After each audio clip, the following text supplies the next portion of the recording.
Shalom, shalom bien-aimés dans le Seigneur. Soyez bénis ce matin. Jésus-Christ est bon, il est Seigneur. Nous sommes dans la joie, bien-aimés, de nous retrouver ce matin parce que le Seigneur nous a encore donné un jour de plus.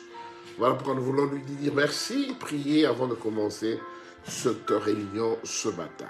Père, nous bénissons ton nom et te rendons gloire et grâce parce que tu as permis que ce matin, que moi et mon frère et ma soeur, que nous puissions avoir le souffle de vie, Seigneur. Merci pour ton amour, merci pour cette grâce particulière que tu ne cesses de nous montrer. Merci pour ta présence au milieu de nous, parce que tu as dit que là, 2 ou 3 sont réunis en ton nom, tu es au milieu de Père. Je te bénis parce que tu es merveilleux, je te bénis parce que tu es bon, je te bénis parce que, Seigneur, tu as permis que ce matin, que moi et mon frère, que nous puissions être sur le livre de vie, sur le livre des gens qui sont vivants. Voilà pourquoi, Jésus, nous voulons t'accorder ce moment et te remettre cela entre tes saintes et divines mains. Sois notre protecteur, notre Seigneur. Enseigne-nous, parle-nous ce matin, afin que ce message nous donne la vie et que ce message nous donne la paix. Nous nous couvrons par ton sang précieux, afin que ton nom soit loué et que ta grâce particulière soit au milieu de nous. C'est dans le nom de Jésus-Christ de Nazareth que nous t'avons ainsi prié. Et nous disons Amen. Amen, Amen, Amen, bien-aimés dans le Seigneur. Soyez bénis ce matin. Jésus-Christ a permis que nous puissions partager ce moment ensemble. Je crois que chacun de nous a passé un bon week-end et nous voulons que cette semaine soit une meilleure semaine que nous puissions vivre sur la terre. Et cela, ce ne sera pas parce que nous le voulons, cela se fera parce que nous demandons au Seigneur qui est le maître de toutes choses, le maître des temps, des circonstances, c'est Dieu. Bien-aimés, nous sommes dans la joie ce matin. Et le Seigneur nous a mis à cœur de parler de quelque chose, de 2 choses en fait, 2 petites choses que nous utilisons dans nos conversations. Nous parlons de 2 choses, de 2 mots, mais qui n'ont pas tellement la même signification. 2 mots qu'on utilise à tort et à travers, ou 2 mots qu'on utilise dans la confusion, alors que ce n'est réellement pas ça. Nous saluons tous les amis de Facebook. Nous saluons tous les amis de YouTube. Bien-aimés, essayez de vous abonner, bien-aimés. Abonnez-vous à notre chaîne YouTube, La Clé de la Maison de David. Donc, abonnez-vous et vous saurez toutes les informations en temps réel chaque fois que nous sommes en direct, en live. Jésus-Christ est bon, il est merveilleux. Bien-aimés, soyez bénis. Pour ceux de YouTube également, que vous puissiez passer une bonne journée. Et le Seigneur vous donnera la paix, vous donnera la vie à ceux qui en manquent. Donc, je répète encore, abonnez-vous et surtout likez. Likez cet enseignement que nous donnons pour que la chaîne ne soit pas perturbée, qu'on ne subisse pas de coupure de la chaîne.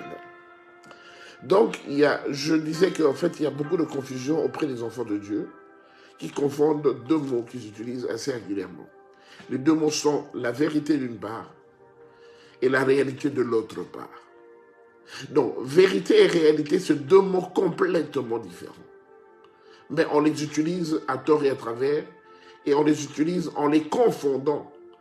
On parle de la vérité alors qu'il s'agit de la réalité qu'on devait dire. On parle de la réalité alors qu'en réalité, il s'agissait bien de la vérité. Jésus-Christ avait dit dans le livre de Jean, chapitre 8, verset 32, Jésus-Christ avait dit, vous connaîtrez la vérité, et la vérité vous affranchira. Vous connaîtrez la vérité. Pourquoi le Seigneur a insisté sur la vérité? Parce que la vérité, c'est le moteur d'une personne. La vérité, c'est ce que le Seigneur nous recommande de vivre avec. La vérité, c'est ce que le Seigneur nous recommande de dire tous les jours. La vérité que la vérité.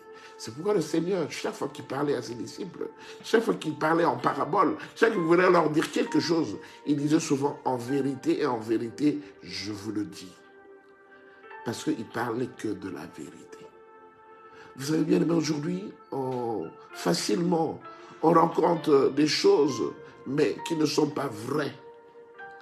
Mais quand on les présente auprès des gens, on les présente comme des choses complètement vraies. Alors qu'en réalité, ces choses-là ne sont pas vraies.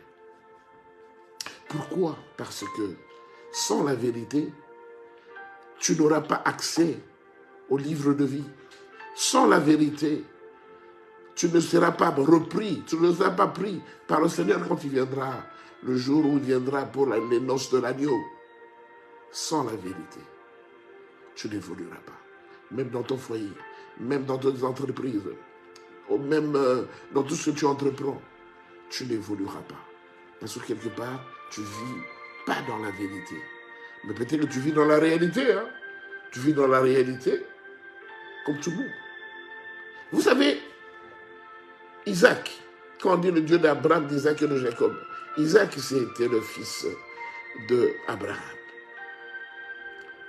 Isaac, c'est le fils d'Abraham qui a hérité tout ce que Dieu avait mis en Abraham.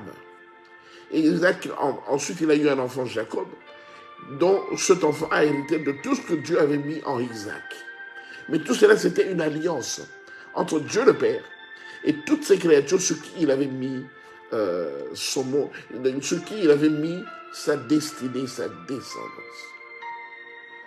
C'est pourquoi, quand nous parlons d'Isaac, on parle très peu de Ismaël. Quand nous parlons d'Isaac, nous parlons très peu de Ismaël. Alors que Ismaël, c'est le premier-né, c'est le fils premier-né de notre patriarche Abraham.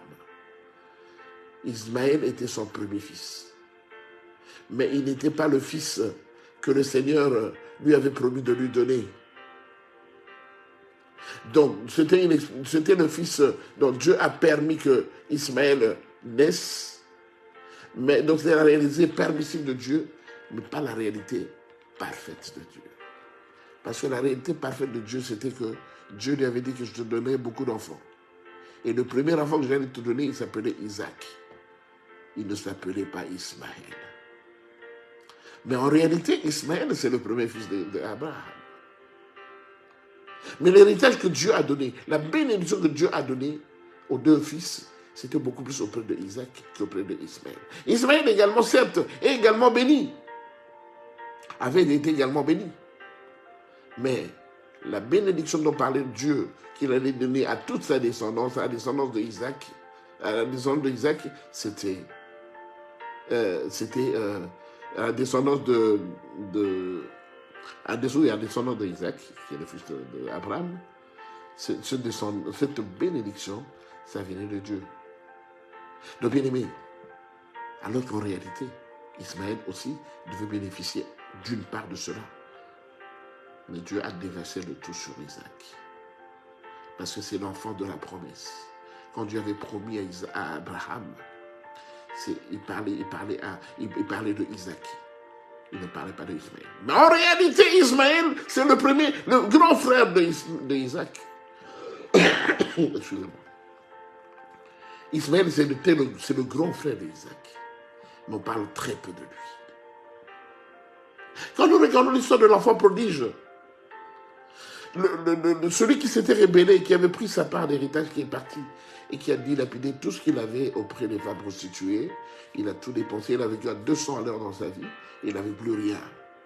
Et quand il a décidé de revenir à la maison, le frère aîné qui était resté à la maison n'était pas content. Mais dans cette histoire, on parle beaucoup plus de l'enfant prodige, du petit frère que du grand frère. Or, en réalité, c'est le grand frère dont on devait beaucoup parler. C'est le grand frère dont on devait dire, bien aimé, qu'en était-il par rapport à son héritage. Mais on a parlé du petit frère. La réalité est que le grand frère, il a su recevoir beaucoup plus que le petit frère. Mais la vérité est que c'est de l'enfant du petit frère dont on parlait. Parce que, bien aimé, la réalité, elle est différente de la vérité. Nous sommes des chrétiens, nous vivons dans la réalité, alors qu'en vérité, c'est différent. Je vais vous donner un petit exemple, pour juste vous expliquer de quoi il s'agit. Jésus-Christ, quand il est né comme tout enfant. Il est né d'une maman, il a été bébé, il a été sevré, il a grandi, on lui a appris comment faire le premier pas, il a commencé à marcher, il a commencé à grandir. Il avait des amis, des copains dans le quartier où il vivait. Il avait des copains. Jésus a vécu comme ça jusqu'à ce qu'il fuit en Égypte. Parce que Hérode voulait tuer tous les garçons, les petits. ils ont fui en Égypte. Et Jésus est revenu à l'âge de 12 ans. Ils sont revenus en Israël. Mais le problème est que la réalité est que Jésus avait des petits copains, avec qui il vivait, avec qui il s'amusait quand ils étaient enfants. Ils jouaient au jeu de billes, ils jouaient au jeu de cerceau. Ça, c'est la réalité. Ils jouaient au cerceau, ils jouaient au billes. Ça, c'était la réalité. Mais la vérité était que bien que Jésus jouait avec ses petits copains, au jeu de cartes, au jeu de billes, il courait, il jouait au colamaillard, il jouait à tout cela. Mais la vérité est que Jésus, parmi ces enfants-là, Jésus était Dieu. Ça, c'est la vérité. Ça, c'est la vérité.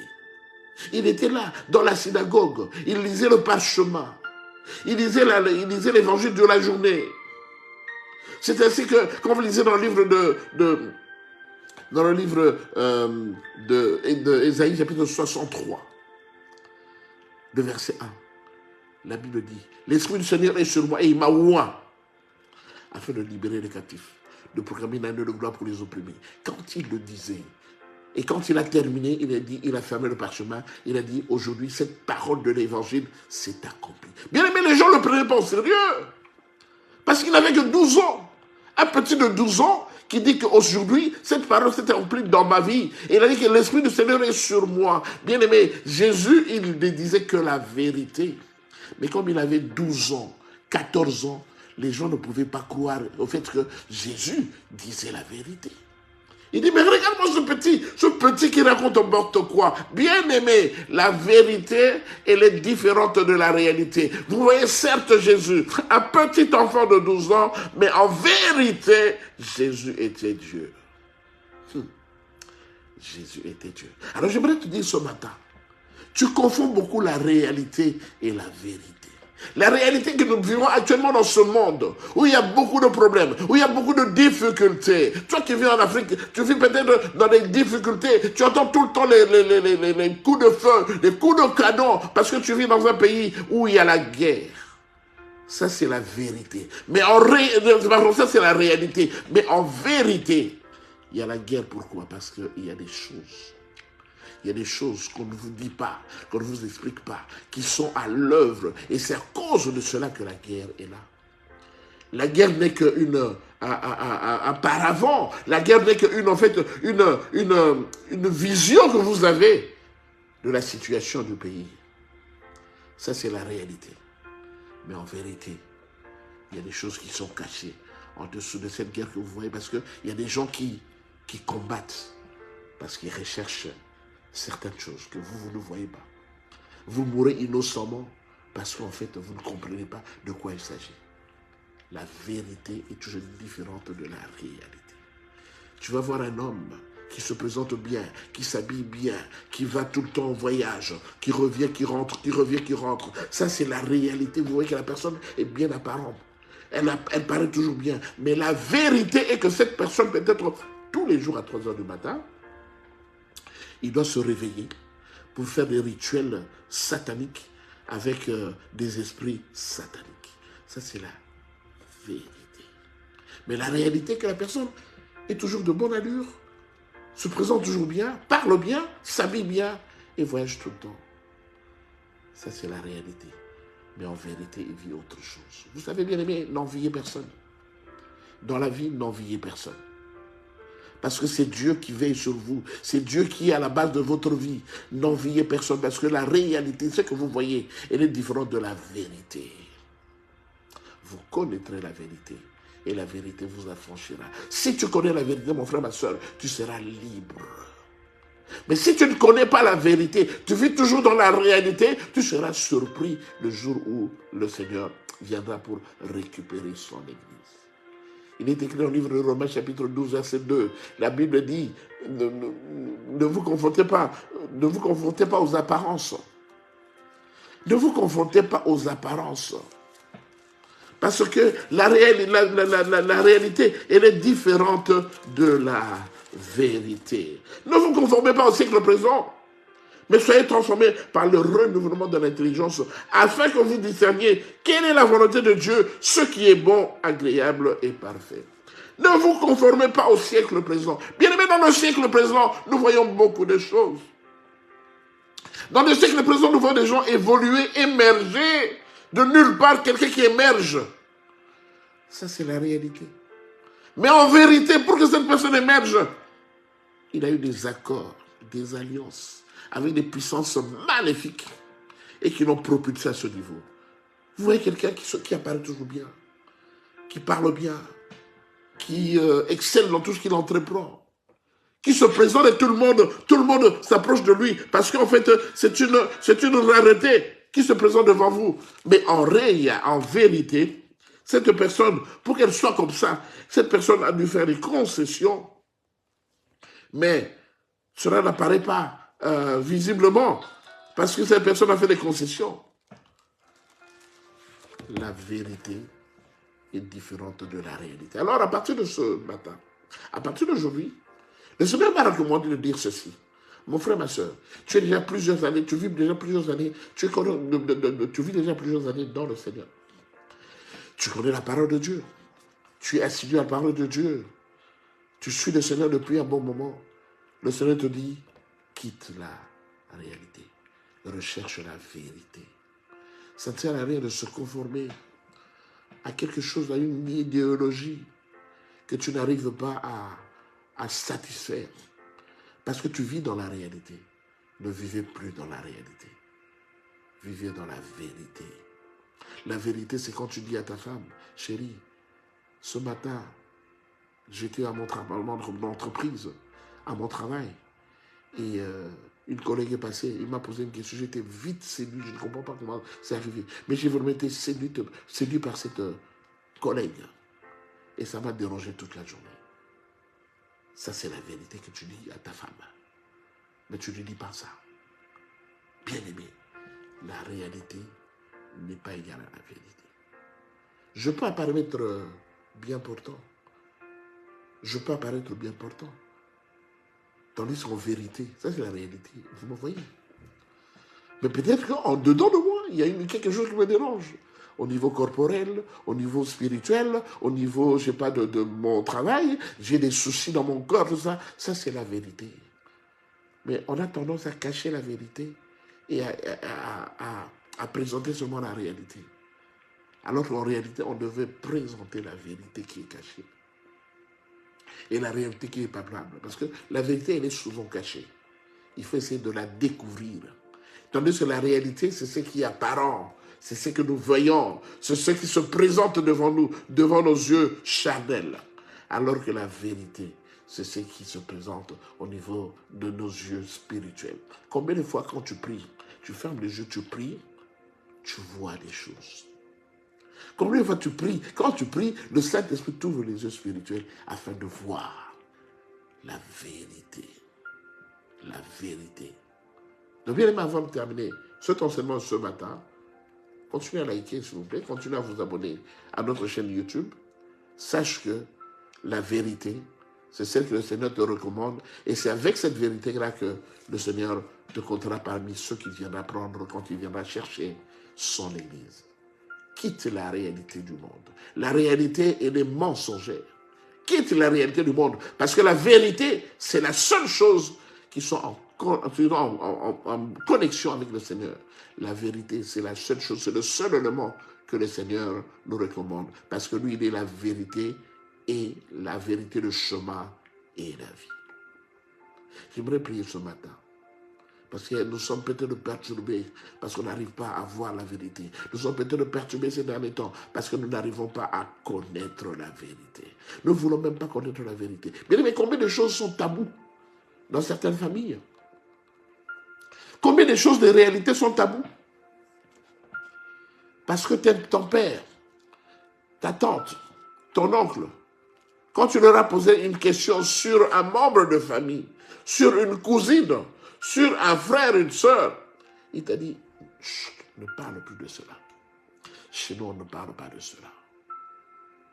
Moi, je connais des familles où, dans une lignée, il y a des enfants qui sont noirs, il y a des enfants qui sont des métissés, il y a des enfants qui sont comme des Asiatiques.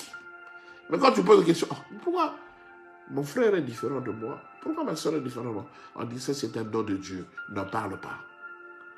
Ils vous ont toujours caché la vérité. Ils ont parlé de la réalité, alors que la vérité, on vous l'a cachée. Pourquoi aujourd'hui je souffre dans ma vie? Parce qu'on m'a caché la vérité. Mais quand je rentre en profondeur, quand j'interroge le Seigneur me donne des messages qui me concernent. Et quand j'interroge mon père, ou mon frère, ou ma soeur, ou ma mère, ils sont surpris de ce que je leur demande comme éclaircissement. Des fois, on te dit, mais qui t'a raconté ça? Qui t'a dit ça? Ce sont des choses qu'on ne dit pas. Si, moi, mon Dieu connaît toutes choses. Mon Dieu connaît toutes choses. C'est lui qui m'a dit ça. C'est pourquoi je vous pose la question en physique. Qu'en est-il de telle situation, de telle situation? Bien-aimés, vous connaîtrez la vérité. Et la vérité vous affranchira. La réalité, vous la connaissez toujours parce qu'elle se présente tout le temps devant vous. Mais la vérité, elle est souvent cachée. Quand tu creuses un peu, tu découvres la vérité. Mais nous, enfants de Dieu, nous allons creuser dans la prière. Nous n'allons pas creuser dans la réalité. Nous n'allons pas creuser dans le monde, dans l'apparence. Nous allons creuser en prière. Quand je prie, quand je demande, quand j'interroge le Seigneur me révèle des choses cachées. Bien aimé, vous savez, Matthieu 7,7. Matthieu 7,7. Nous connaissons tous ce verset. Matthieu chapitre 7, verset 7. La Bible nous dit ceci. Demandez et l'on vous donnera. Cherchez et vous trouverez. Frappez et l'on vous offrira. Bien aimé, tu as demandé. J'ai faim. Je n'ai rien à manger. Quelqu'un de bonne foi vous a donné un morceau de pain. Demandez et l'on vous donnera. Quand je demande, j'insiste, on va finalement me donner. Ensuite, cherchez. Cherchez et vous trouverez. Ah tiens, j'avais déposé mes clés contact ici. Quelqu'un n'a pas vu mon clé contact? Quelqu'un n'a pas vu ma cravate rose? Quelqu'un n'a pas vu... voilà. Tu cherchez et vous trouverez. Quand tu cherches bien, mais j'avais déposé ça sur la table. J'avais déposé ça sur mon lit. Et quand je cherche bien, je trouve qu'elle était tombée. J'ai trouvé. Donc cherchez, vous trouverez. Et la troisième étape, c'est que frappez et l'on vous ouvrira. Bien aimé, nous sommes maintenant dans la dernière étape. Il faut maintenant frapper. Quand je frappe, on va m'ouvrir. Mon frère, nous sommes à l'étape de frapper pour qu'on puisse vous ouvrir. On ne vous ouvrira pas comme ça si vous ne frappez pas. Dieu ne vous donnera pas la vérité si vous ne lui demandez pas. Je répète, Dieu ne vous dira pas la vérité si vous ne lui demandez pas. Frappe, mon frère. Comme tu as commencé à frapper, continue à frapper. N'abandonne pas, n'arrête pas. Frappe et on t'ouvrira et tu connaîtras la vérité. Je vais prier pour toi. Seigneur, je bénis ton nom parce que tu es le Dieu Tout-Puissant. Tu nous as unis ce matin afin de nous faire comprendre qu'il y a une distinction entre la vérité et la réalité. Souvent, nous vivons dans la réalité parce que c'est ce qui est présentable devant nous. C'est ce qui se présente devant nous. C'est ce qui est palpable, Seigneur. Mais comme toi, tu as dit en vérité, je vous le dis, Seigneur, nous aimerons vivre dans la vérité. Parce que si longtemps que nous ne connaîtrons pas la vérité, Père gloire, nous n'allons pas émerger. Voilà pourquoi ce matin, Père, que tu puisses encore, Père gloire, enseigner à mon frère, montrer à mon frère et à ma soeur que la vérité, c'est ce qui est mieux que la réalité. Souvent, nous nous confondons nous-mêmes en nous donnant de vains espoirs parce que nous vivons dans la réalité. Nous rêvons tout le temps qu'un jour je rentrerai chez moi, je serai une personne transformée. Nous rêvons beaucoup, Seigneur. Enseigne-nous à découvrir et à palper la vérité pour que nos vies changent. Pour que nos vies changent, nos destinées apparaissent, Père. Enseigne-nous la vérité. Mon frère est épuisé. Ma soeur est épuisée parce qu'ils n'attendent que ils ne vivent que dans la réalité, alors que la vérité est différente de la réalité. Seigneur, je t'en prie, que cette semaine soit une semaine différente des autres semaines. Qu'au cours de cette semaine, Père gloire, que tu puisses nous montrer réellement ce qui est caché. Tu es le Tout-Puissant, tu es le Saint d'Israël.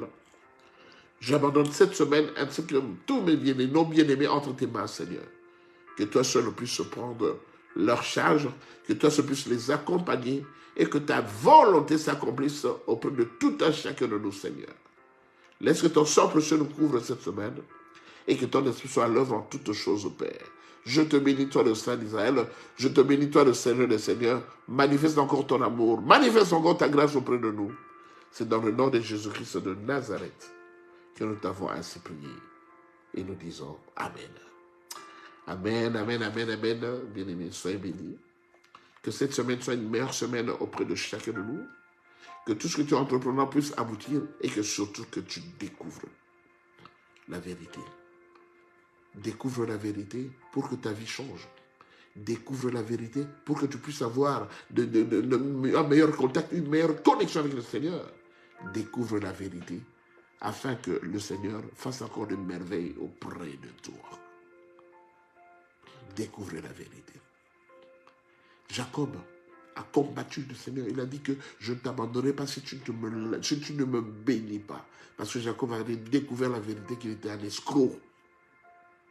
Quand il a découvert qu'il était un escroc, il a dit au Seigneur, je ne t'abandonnerai pas, je ne te lâcherai pas si tu ne me bénis pas. Et le Seigneur l'a béni à Péniel. Découvre la vérité. Et les cacher. Ça, c'est l'habitude de Dieu, c'est de cacher la vérité. Elle ne peut pas te livrer la vérité comme ça, d'emblée. C'est à toi de découvrir. Bien-aimé, toute la semaine est entre tes mains. Pendant cette semaine, demande au Seigneur, Seigneur, montre-moi la vérité de ma vie. Montre-moi la vérité sur ma femme. Montre-moi la vérité sur mes enfants. Montre-moi la vérité sur mon boss. Montre-moi la vérité. Je veux découvrir la vérité. Soyez bénis, bien-aimés. Que le Seigneur bénisse tout un chacun de nous. Et on se retrouve prochainement. Que le Seigneur qui a permis que nous puissions avoir le souffle de vie, le Seigneur qui a permis que nous puissions partager ce moment ensemble, puisse encore te toucher, afin de te pousser à lui demander la vérité de ta vie. Soyez bénis vous tous. Shalom, shalom.